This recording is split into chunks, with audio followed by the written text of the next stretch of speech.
রমনা থানা বিএনপির সভাপতি ও সিটি কর্পোরেশনের সাবেক কমিশনার চৌধুরী আলমকে গুমের অভিযোগে 18 জনকে আসামি করে আন্তর্জাতিক অপরাধ ট্রাইব্যুনালে অভিযোগ দিয়েছে তার পরিবার। আসামিদের মধ্যে আওয়ামী লীগ নেতা মোফাজ্জল হোসেন চৌধুরী মায়া, সাবেক সেনা কর্মকর্তা জিয়াউল আহসান রয়েছেন।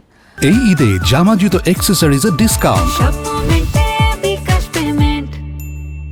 সোমবার কমিশনার আলমের বড় ছেলে আবু সাইদ চৌধুরী হিমু ট্রাইব্যুনালের চিফ প্রসিকিউটরের কার্যালয়ে অভিযোগ দায়ের করেন। অভিযোগপত্রে আওয়ামী লীগ নেতা মায়া চৌধুরী, বাহাউদ্দিন নাসিম, কিশোরগঞ্জের সাবেক এমপি আফজাল হোসেন, র্যাবের কমান্ডার সোহাইল, শেরেবাংলা নগর থানার সাবেক ওসি রিয়াজুল ইসলাম, ইসমাইল চৌধুরী সম্রাট সহ 18 জনকে আসামি করা হয়েছে। 2010 সালের 25 জুন ঢাকা দক্ষিণ সিটি কর্পোরেশনের 21 নম্বর ওয়ার্ডের কমিশনার চৌধুরী আলম নিখোঁজ হন।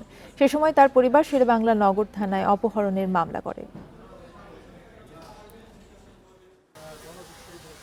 2010 সালের 25 জুন ইন্দিরা রোড কালিন্দী অ্যাপার্টমেন্টের সামনে থেকে তাকে নিখোঁজের পর আজ অবধি গুম অবস্থায় আছেন। আমি সরকার পরিবর্তনের সাথে সাথে বর্তমান পরিবর্তিত পরিস্থিতিতে তার সুবিচার কামনা করতেছি।